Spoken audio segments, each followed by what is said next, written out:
All right, folks, welcome to the stream. I'm gonna talk through 2025 here on the stream. I was thinking about just kind of doing like a tier maker that I did last year on the games that came out. The thing is, I kind of had a lot more to kind of say then because at the end of the day, I had played like nearly every game that came out in what was that in 2024, right? In 2025, not so much. I didn't travel a lot, and I missed one of the highlights, obviously, that I missed is Winchester, which I regret not going to Expo, and because that's where all the cool kids are, and that's kind of where you also could play like Merlin's arcade from Turner and such, right? So, but that said, I'm actually going to Expo next year, right? So hopefully, I will have a more complete tier list, right? So let's just put the Merlin's. I haven't played Merlin's arcade, and at the end of the day, like I've not like done a full kind of game breakdown on it because it's sort of like I'm not like that interested in the theme, and it's sort of like that game is probably never going to make it out here to the to the Bay Area because it's such a low production game, right? Hopefully, we'll be able to see it at a show like next year. Hopefully somebody brings it with them because it's such a low run, but and that's kind of like the threshold to kind of play here in this kind of tier maker that I've set up. You can also scan the QR code below there to kind of do your own tier maker and kind of see how it pans out, right? But I digress. So the Merlin, it has a really novel idea. I just want to mention that, and it's just like it has a tap pass button, Merlin's arcade, right? And that is a really cool innovation, right? Doing tap passes is something that's really hard in pinball. And what they do is they have a separate button for that, right? So and that's just basically just actuates the coil just enough for the ball to kind of like bounce from one flipper to the other, which is quite neat, right? Because doing tap passes that's typical kind of like pro moves. Some older games is sort of easier, you know, if the switch gap is correct and all that, and older games, I mean like 80s games, right? And then we have the people that can do tap passes on modern Stern and like 90s games, like it's like nobody's business, right? So that's Merlin for you. And at the end of the day, I have not played Winchester Mystery House. The thing is, they said initially that the Winchester Mystery House was going to show up at the actual Mystery House in time for Halloween, right? And that was exciting, but that didn't happen. And I was sort of like I was on the fence to actually go down to LA and play this at one of the locations down there, right? But I just like didn't really had the bandwidth to kind of do that. But at the end of the day, like you can go back and watch on my channel my kind of game announcement breakdown on this game, right? And it looks absolutely phenomenal. It sounds phenomenal, and it looks like it plays phenomenal. It has so many cool innovations on it. With that spinning kind of shot mech that is kind of like the main kind of attraction of the game. Is just like so cool and has like 50 different ways the ball can go, and like all a lot of cool innovations went into that game, right? And I have not played it yet, but like everybody around here is getting one. Like the Flipper Room is getting one. Linz have ordered one. I'm sure there's a bunch of other Bay Area locations. I also have a lead on an early buyer. I might actually go to his house to kind of cover the game, right? So Winchester Mystery House is definitely something that we're going to see on the channel next year, one way or another. For the comment in chat there, I just want to kind of give a bit of a caveat for the spooky games, right? So Evil Dead, technically, technically that it was kind of announced in 2024, right? Like late year, and then we kind of saw production games of that in 2025, right? And in Beetlejuice is the same deal, right? You cannot play Beetlejuice on location, right? So Beetlejuice will be covered in the 2026 Tiermaker for that reason. And it's also the reason why Evil Dead is on this year's Tiermaker, even though it was actually announced in 2024. But the way Spooky cannot do things is that they announce really late in the year. And usually, like, the general public get to play it in the first couple of pinball shows, like, Free Play Florida and those kind of early big shows, right? So those were the games that we're sort of like haven't really played, right? And I do also want to, another game I want to put in this category is Harry Potter, because at the end of the day, I have only played one game, and I don't think it's enough for me to kind of like, put it on any kind of sort of ranking, how it stack against the other games. The thing is, it shot fast as hell, and the ball was just all over the place, climbing up and down in different kind of diverters and such, right? And I understand a lot of other people have kind of ranked Harry Potter as their game of the year sort of thing, right? And for that I understand, right? But at the end of the day, like, I don't have enough experience on Harry Potter to say like, yeah, it's a fantastic game, this, that, and the other, and I can't really say anything else about it, right? Let's just that was just the unplayed games, right? So, but we still got 9 games to kind of go through here. The comment in chat there is that the Winchester better than Harry Potter, and I would love to do that comparison, like that would be a really good kind of, because those are sort of like, both those games are top tier games, right? And for the home buyer, you kind of want to you can't get both, right? You can't just buy everything, right? So you kind of have to pick and choose and which one would actually take your dollars. But like a game like Winchester, you can't even get now, like even if you wanted one, right? So you wouldn't have to go on the used market for that. And at the end of the day, like I kind of arranged the games here in sort of in an order I think they came out and how they got announced and such. I'm a little bit dubious about the order of Dune and Portal and such, but I played Dune and Portal and King Kong right on this at the same show, like in around May, and then I played Jaws 50th at Cal Extreme, right, and after that we had Star Wars, Fall of the Empire and Predator. And we also recently had The Walking Dead, right? And at the end of the day, like, I mean, I haven't played Walking Dead either, right? I mean, at the end of the day, that's also a very new game. I did a game announcement breakdown on it, I believe I did. Yeah, I just have concerns about the artwork, and obviously everything looks better in person and all that. And I think that there's a lot to be said about that, because like nearly every Stern that gets announced, and you don't get to see the game in person. You just see their flaky gameplay videos, and you see their kind of like very like correct pictures, of the game they put on their website, and it's sort of like that's not how the game looks in a natural sort of environment, right? And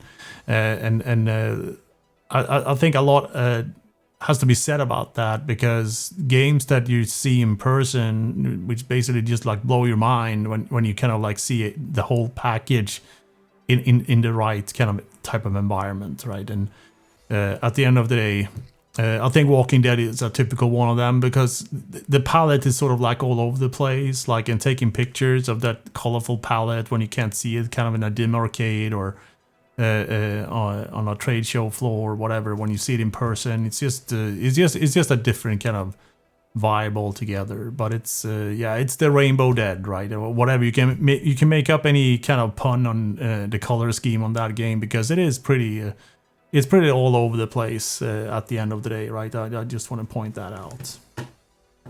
So okay, so the remaining games I've actually played. So let's just go through the year here, right? And like Evil Dead, like, is an absolute S tier game, right? This game just it just completely blew my mind, right? When I first initially kind of looked it over and saw, they had some cool things here and there, and you know, I was so reserved, you know, when I kind of looked at it, it's going to be a wide body, and all I thought was just like, you know, Scooby Doo, like that didn't pan out very good, did it? But at the end of the day, like, Evil Dead is such a phenomenal game. There's so many good innovations on it that I just blew my mind, like the whole flipper on the slingshot, and the lower play field is like very well executed, just really fast, just complete havoc.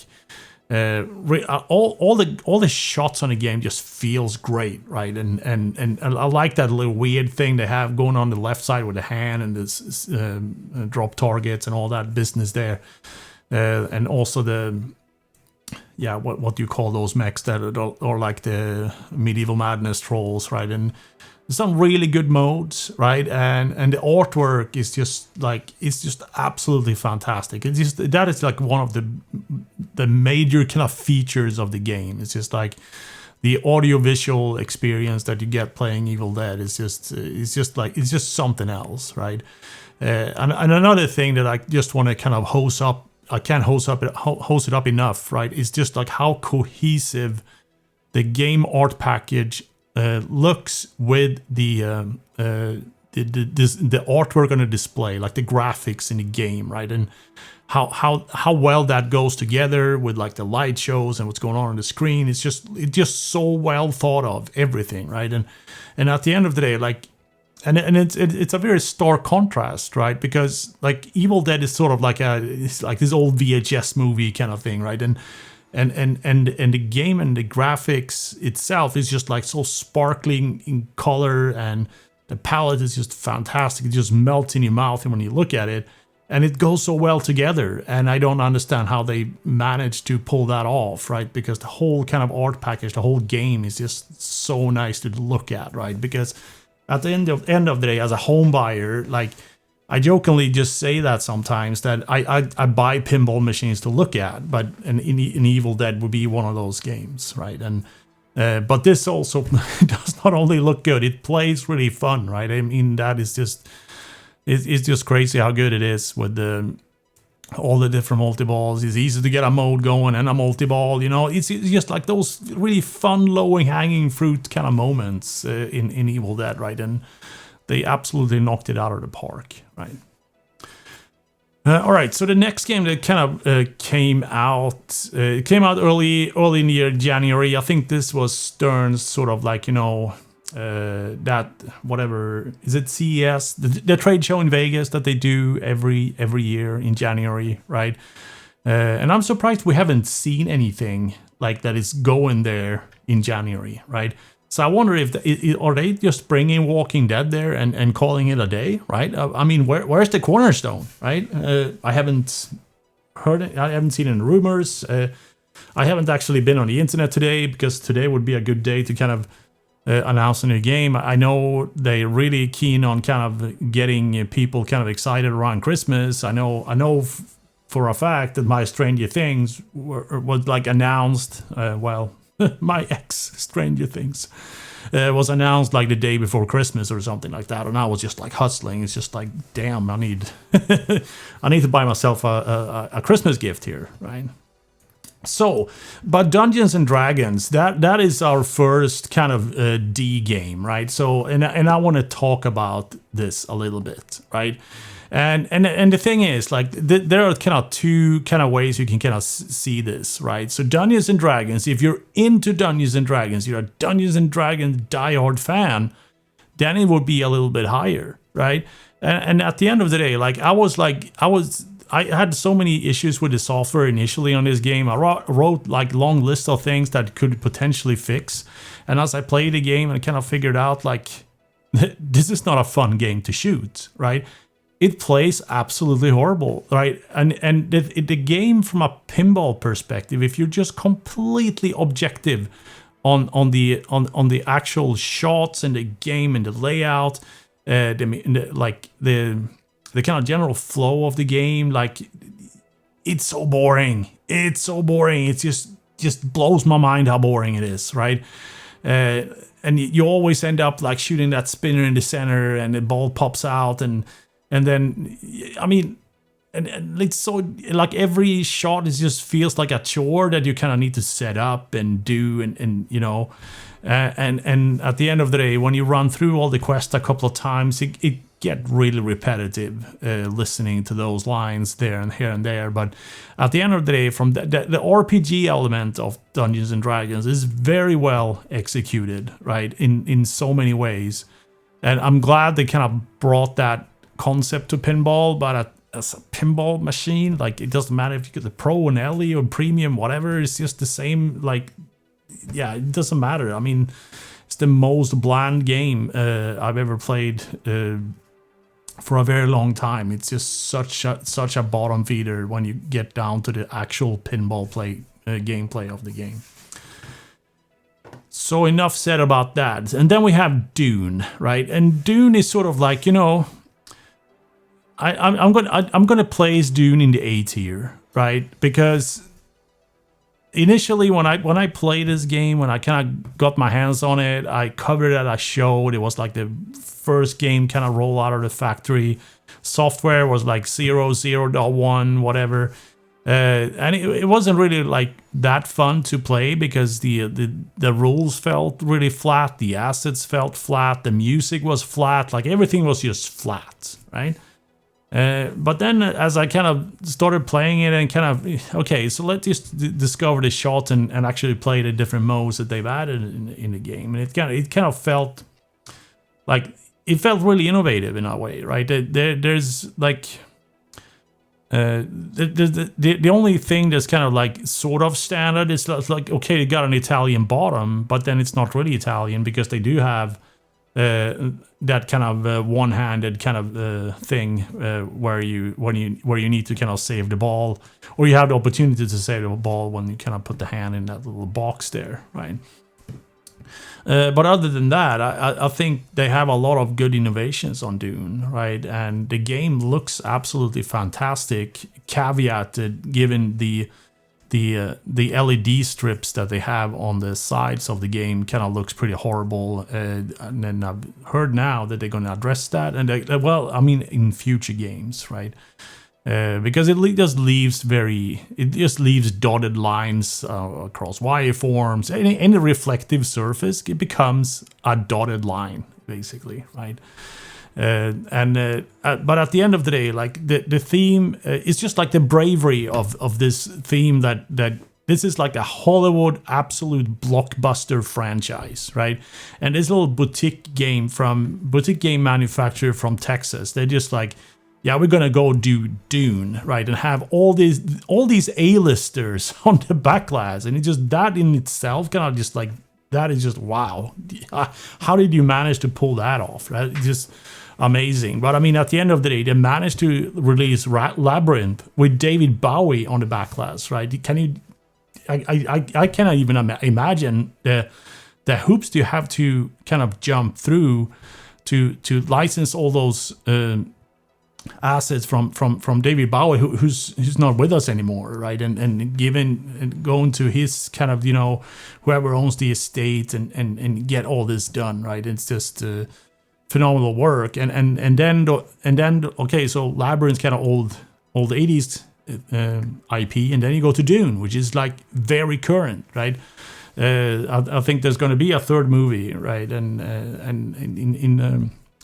And there's also like this TV spin-off, which is very good as well. It's kind of set in the same, well, it's not in the same timeline at all, actually, like 10,000 years before Paul Atreides or something like that. But it's really cool, right? And I got really into Dune, right? And because of the pinball machine, because I kind of watched the movies kind of a second time and kind of like, all right, so this is pretty neat, right? And the thing is, I haven't played Dune like after my initial. I played one game. I was down at the Revenge Off in LA, and I kind of had my wife with me, and you can't really like stand there for hours to kind of like discover what they've added to it. But at the end of the day, they've done it a lot more immersive, new audio, new music, like everything is kind of like just more polished, right? And at the end of the day, very innovative shots, very very good comment there in chat there. It's a solid second game from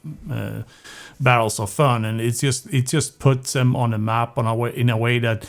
And especially with Winchester as well, that this is not a one-trick pony, right? There's going to be very exciting games coming from Barrels of Fun in the future. I just hope that like they sell out. Like, I mean, they just announced that they're going to close manufacturing on Dune by the end of the year, and then they're going to do Winchester, and then obviously that they're going to make more games, right? And that's exciting, and hopefully. We get to see more Barrels of Fun, more kind of great kind of intellectual properties that it got turned into pinball, right? Because right now you kind of have them all over the map, right? Because now you don't know where you have them, right? So Winchester House is just the most random theme that you can ever think about, and it's absolutely turned into a fantastic game, like in any way how you slice it, right? And Dune is being this modern blockbuster, and Labyrinth being a classic IP like Wizard of Oz, right? And it's just like, what is game number 4 going to be, right? And I'm really interested in that. Really, really interested in that. And then we have Portal, right? And at the end of the day, like I'm sort of like I would call that like a B tier kind of game, and it's sort of like. I would argue that sure, the Portal is Multimorphic's like most ambitious project. I'd say like where they're trying to bring more real pinball into Multimorphic, right? And I appreciate them for trying, right? So in Portal, you kind of have these kind of mechs that kind of like extend over the screen to kind of like create ramps and stuff like that, and it doesn't make it as flat, right? But somehow I'm more appreciative of how when they just like use their kind of limits to their advantage, right? And when in Final Resistance, they kind of knocked that out of the park, right? And it just made this like fast shooting, like absolute crazy, bombastic soundtrack and like graphics all over the place, kind of utilizing that screen and that simple kind of flat street layout, very like little shallow ramps and that kind of shooting mech. Then that launches the balls towards the trough, right? It's just. That was a fantastic execution on that platform, right?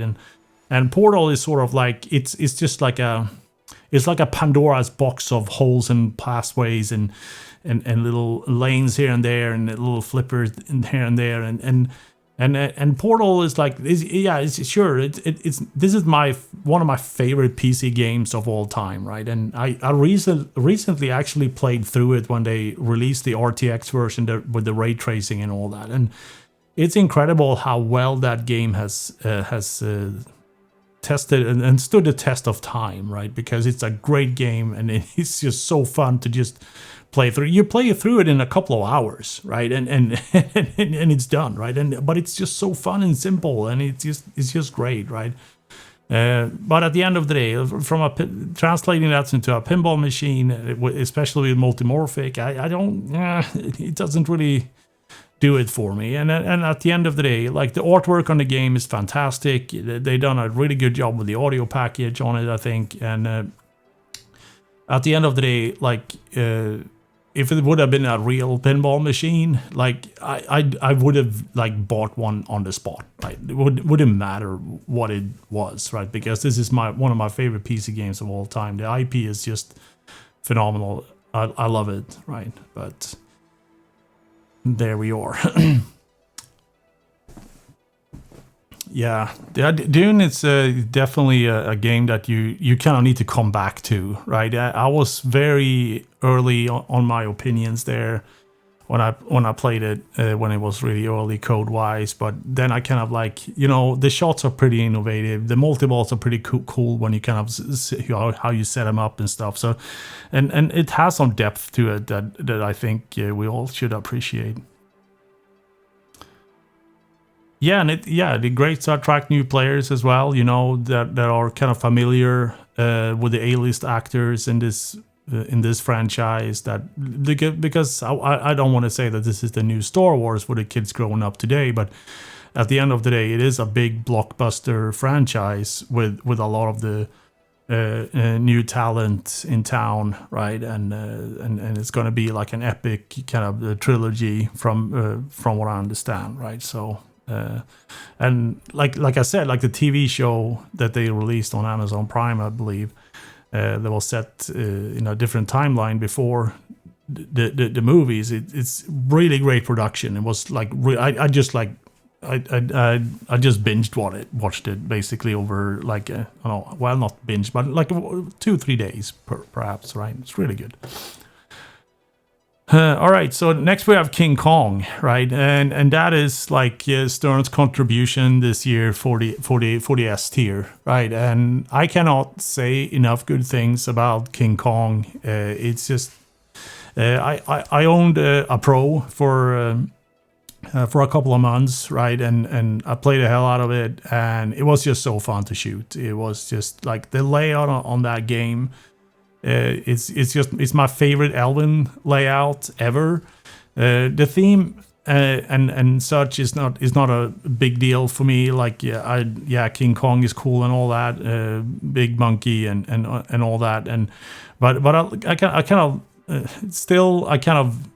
kind of like it, but it's not my theme. But I still really like the artwork. I like the all the throwbacks, and Keith Elwin is he's big on that, kind of having throwbacks in his games, right? And like King Kong was just full of it, right? And I absolutely loved it, right? It has all these references to the original kind of, Data East games with the artwork.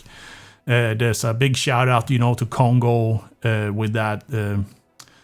The rapid fire mode on Congo, where you just plunge balls into the left out lane. They have that in Kong, right? And I also, one thing that I can't talk enough about on Kong is the ability how Keith managed to design an upper play field in a flat play field, right? The way you can shoot the ball back and forth with the two upper flippers, it's just like, it just blows my mind every time. And when I had a game, I started that mode. I always started that mode, when you need to pass the explorers over the log there. Every time I started a scene when I was in single ball, I picked that every time, right? Because I just thought it was so fun to shoot, right? That was the only purpose, right? There wasn't any strategy to it. It's just like, this is my favorite mode to play on this game, right? And the code really matured like during that time I had it. The major revisions came out. They added like new modes and the whole they added like the 3 different wizard modes on the stage fright, the window shopping, and the thing that you had any kickback target there, right? And just phenomenal game, like end to end, and you can't go wrong with either Pro, Premium, or LE. Like I prefer the Pro because you have better visibility over certain things. The physical lock is cool, but don't need it, kind of thing, and the Pro is just so much value. It's just so much value in you get so much game for that Pro, right? And that is just amazing, right? So big shout out to Stern for King Kong. It was just that for me, like at the end of the day, that is like the game of the year for me, right? Because that's the one I play the most. Like Evil Dead is sort of it's all cool and all that, right? But at the end of the day, I got more hours on King Kong and can confidently say that that game is going to be able to stand the test of time, right? Like everybody I've talked to loves it, and like pro players can just blow us to smithereens, and you can still kind of, you have to kind of do a lot of work on it to kind of make it harder, but still when it's harder you have to change your strategy, and that is fun as well, right? Because there's so much stuff to do on it, and which is fantastic. I love all the Congo references. All right, and then we played Jaws 50th. You know, I mean, obviously that was a 2024 game, but at the end of the day, I played some of the Jaws 50th. I mean, there's not much else to tell about Jaws other than it's Jaws Premium with an absolute fantastic finish. And I listed this as an A game on 2020. The 2024 lineup, so it's still an A game, right? But the Jaws 50th edition, I just want to kind of just give it out there that like the 50th edition is the absolute definitive edition to get, right? Because it looks so good in person, it melts in your mouth, right? It just like that kind of classic, I want to steal George Gomez's words here, iconic and epic, like Jaws kind of film poster, and that blood red trim, it looks so good in person. It just absolutely amazing, right? And the way that they did the gold plating on all the wireforms and the glitter that they put in the ocean, kind of, you know, artwork on the lower play field, on the lower parts of the play field, it just looks so good. It's just so fantastic, right? And I got to play a few games on it at California Extreme. They let me in before the show started, and I played a few games on it. And they've kind of set it up to play like a show hard, and it was like really tight tilt, and it was played really fast because it was brand new, just came out of the box. But yeah, it just looks so good, and it's such a fun game to play. I do prefer Pro Jaws over Premium and LE though, because I kind of like that street level feel that you get on Jaws Pro. All right, so we got 2 more games here. The thing is, I haven't actually decided on Star Wars here. I'm kind of just doing this as I go along. I knew that Evil Dead and King Kong was definitely going to be the S tier games, right? But Star Wars, Fall of the Empire. I already forgot what the name is called, right? What game is called? It's probably the game I've owned the shortest in my entire pinball career. I think I had it for a month. I just was so frustrated with it. The rules, the shots, the everything, right? And now they obviously released one of the coolest toppers they've ever made, and the fix for the Death Star is coming, and I should have probably just like had it around for a little bit longer, I think, and kind of see where it would go. But the thing is, I was just like, yeah, it wasn't a keeper for me, and I was just like, yeah, this kind of fan layout business is just, I have an Attack from Mars kind of thing, you know. Because at the end of the day, like the layout of the game, like I'm just gonna be really angry and personal and hurt feelings here, right? And at the end of the day, like John Borg perfected the layout that he has employed on Star Wars with the Guardians of the Galaxy, right? That is like Borg's best fan layout ever made, right? And he should not try to make anything less than that, right? That is kind of what I'm trying to get at, right? And because Star Wars Fall of the Empire is not better than Guardians of the Galaxy from a fan layout perspective, right? All the Borg shots are there. All the signature Borg bullshit that you can that you get is on Guardians, right? And that is just such a phenomenal fan layout game. And if you don't like Guardians, you don't like pinball, right? And Borg really put the bar really high there on himself, I think, and all the other kind of fan layout designers. It's just like every shot is exactly where it's supposed to be, and the game is absolutely perfect, right? And it's hard as nails, but it's just like if you know Guardians and you can play Guardians, it's just so satisfying to shoot and progress and get a good game going, right? And the soundtrack is just phenomenal. The sound bites from the movie is just phenomenal. It's just such a great game, right? It's such a fantastic game, and I owned one for a couple of years. It was actually my first Spike 2 game, and it's just one of those games. If I had a larger collection, it would come back, right? It's just such a great game, right? And at the end of the day, like, and that's kind of where I hold Borg too, right? Borg has designed one of my favorite games of all time, which is Tron, right? And Borg kind of have these two modes, right? Either you get a fan layout, right, and then the bar is at the Guardians, right?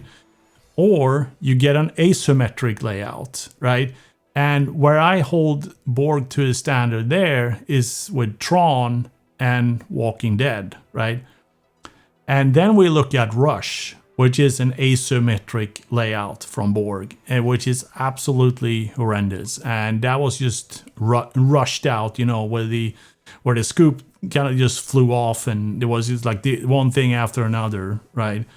But I can learn to appreciate Rush, right? I mean, it's not my theme, it's not my music, it's not my thing, right? But at the end of the day, it's just, I just hold John Borg to a higher standard. I think I think that's where the disappointment in this absolute B tier game, right?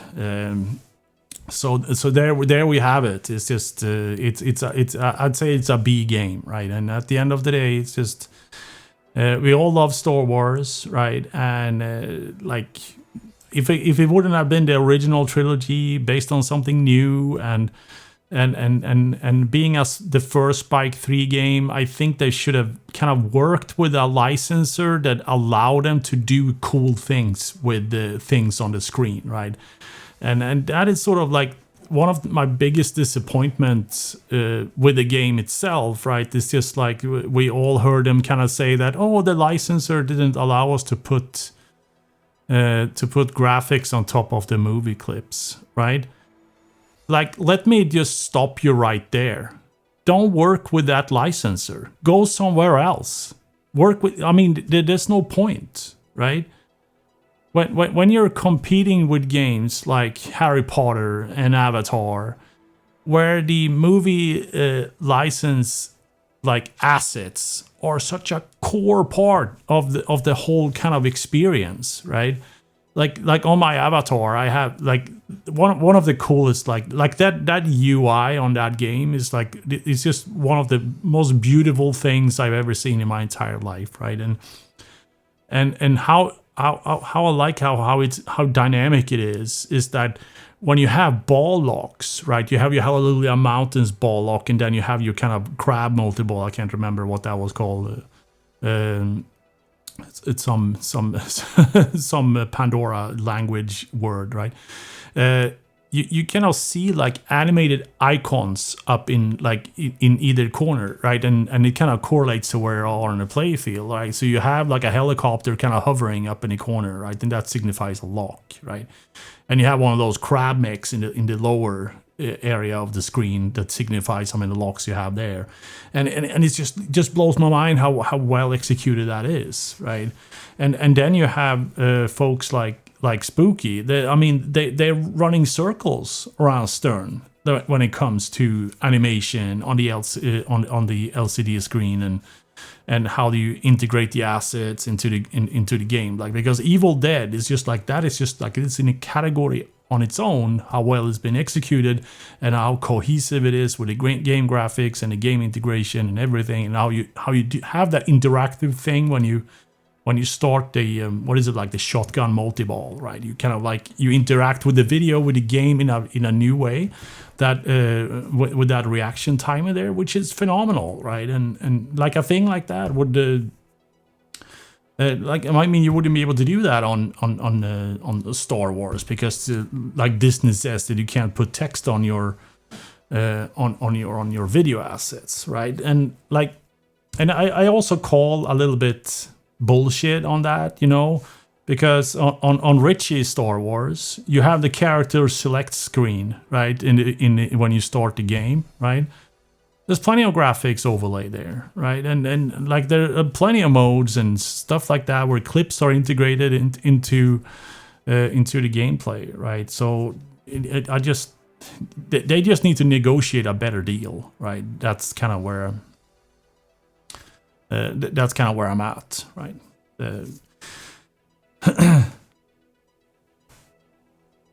Yeah, S tier theme. Yeah, that's exactly what it is, right? And it's just such a mediocre game, right? It's not Dungeons and Dragons mediocre. I wouldn't call it that, but I mean, it's definitely down there, right? And then we have the last game of the year here that I actually got to stream here from the Flipper Room is Predator.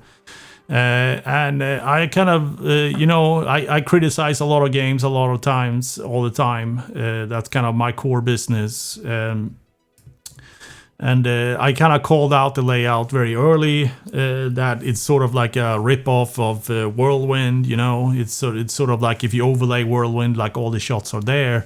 But obviously it's not Whirlwind, right? It's just a very similar kind of main shot pattern kind of layout, right? But at the end of the day, like Predator shoots like really, I mean, so yeah, so let's just talk about some of the attributes here that I really like about it, right? And the artwork on the game is just absolutely fantastic. I love it. Like it fits so well on a pinball machine. Like it's incredible. Like I love it, right? The second thing I absolutely love about the game is how the game feels in your hands. It's very difficult to explain this, but this being a wide body game from a boutique kind of manufacturer, and when you play the game, when you hold the game and you flip, the flippers feel great. The tactile feedback feels great. The texture of like the powder coating and like all that, and I just like this just feels very premium. It just feels very good in your hands, right? And it's a very stark contrast versus Alien, which like the buttons are all flimsy, like the flippers are sort of flimsy, you know, springs kind of pop and they're just kind of and when they get hot, they get all, you know, all mushy and stuff like that. And we didn't have any of that on Predator while we were playing it, right? So, and a lot can be said that they have changed hardware platforms, so they are now on fast pinball, right? And I think that was a very smart move, right? Because all of a sudden it feels very good from that perspective, right? And then a lot can be said about like the shots on that game, right? And one thing that kind of struck me before I even played the game is like all the videos that you see them post. They keep posting videos on their socials. They could be either like they're showing off a new mode or just showing general gameplay. And the thing is, you just see the ball kind of like just dwindling around, you know, back and forth on a play field, right? There's really no combo. There's really no like you don't really nail any shots or anything like that, right? And that is sort of like the whole kind of that is the whole game, right? It's just like you end up like shooting a shot, and that shot kind of ends up in some dribble somewhere, right? Like when you shoot the right orbit, or you shoot any of the inner orbits. There's the ball paths are just like so mediocre at the end of the day. Sure, it has 3 main ramps or something like that, and they feed kind of back to your flippers and whatnot, and the flippers that have where they sort of, I don't know why they've sort of put the ball feeds either too close or too far away in the in lanes. So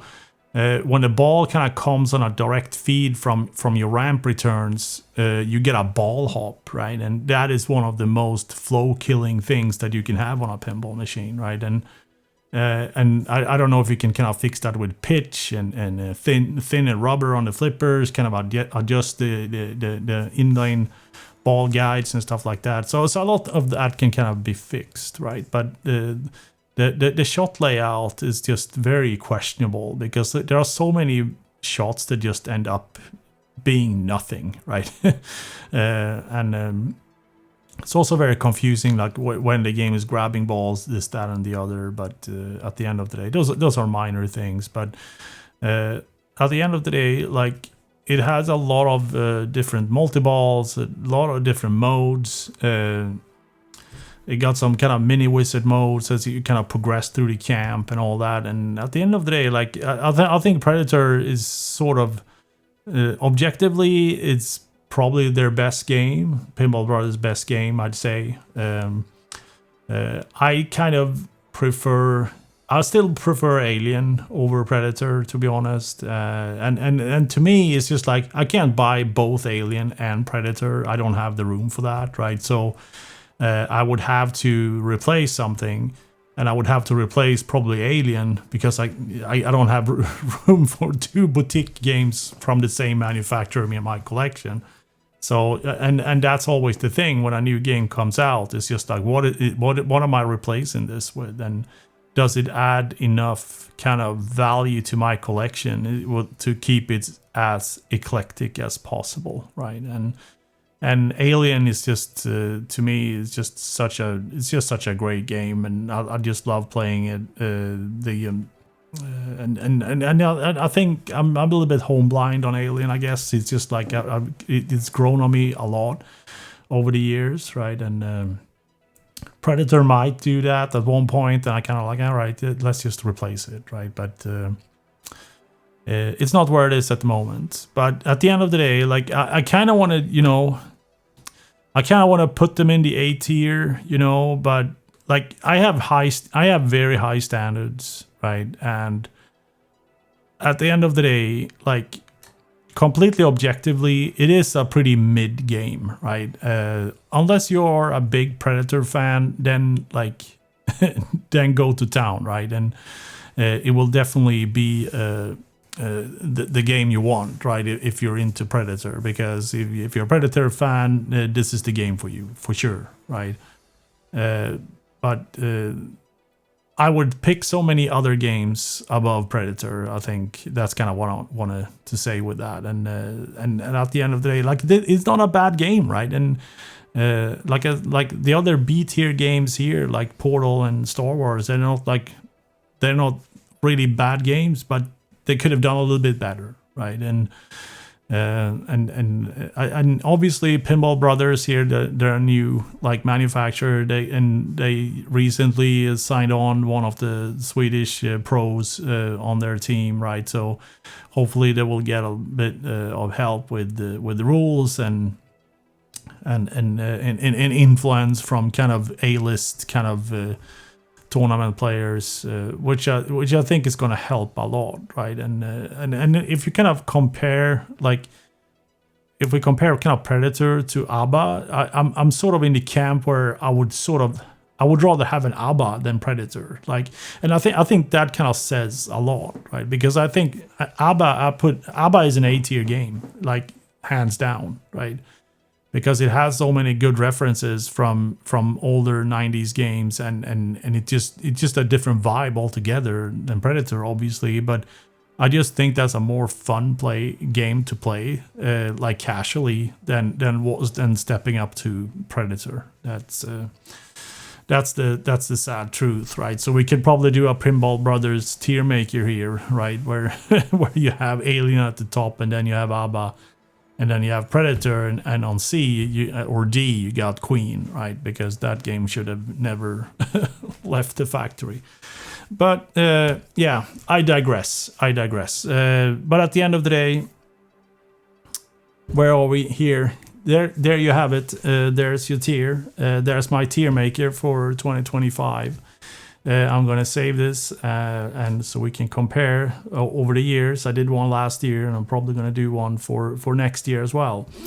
And next year we got a lot of exciting rumors, like the ones that we're kind of hovering around is like Pokemon, and we have Transformers is another rumor. Those both are Stern rumors, and I mean I'm gonna get both those games like in my rotating Stern spot, right? So whatever they announce and ship here early next year, that is gonna show up in the arcade on the channel.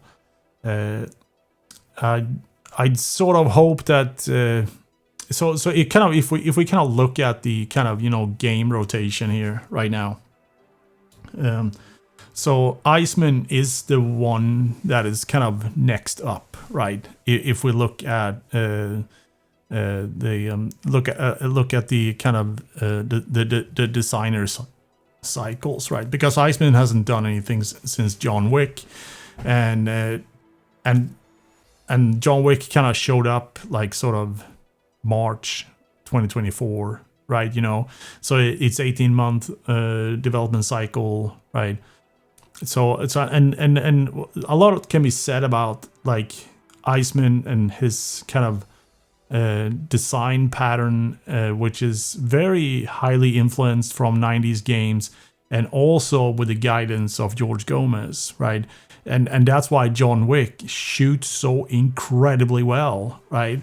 That's because Gomez had a firm hand in guiding Iceman in his first game that it was going to design, right?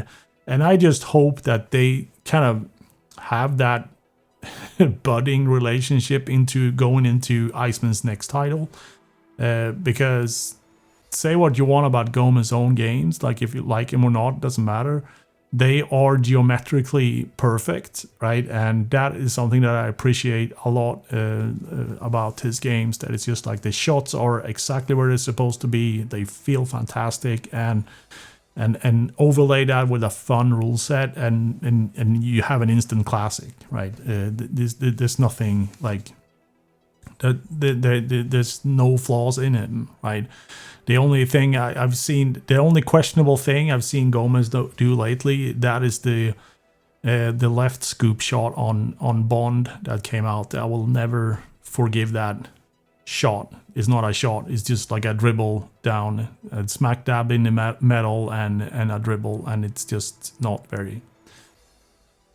Yeah, it was sort of like let's just leave it there and see what happens, and it didn't turn out to be a good shot. But besides that, fantastic games. And other rumors, we have like Jersey Jack. What is Jersey Jack gonna do, right? And we all seen the rumors about Matrix and how we had Jack sitting in front of a Matrix. There's a Matrix re-theme of Johnny Mnemonic out there, and it was at a European show where they had that Johnny Mnemonic. There's a guy in the UK, I think, that did the re-theme. I actually played it. That was a very long time. It was 10 years ago or something like that. But that rumor is still kind of around, right? So it will be interesting to see if that actually gonna manifest itself. And then there was another rumor floating around. I can't remember which one it was, but it was definitely another one. I should have looked up the latest rumors, but those are the ones that I have. And I mean, at the end of the day, maybe we'll see another game from Barrels of Fun. That would be really cool. I think Expo next year is going to be a big one, right? So there's going to be a lot of new games there. Another kind of game manufacturer that I kind of left out of this Tiermaker is the French one from Hexa Pinball, the Space Hunt, because I had it last year. But they're coming out with a new the Three Musketeers game, so hopefully that will be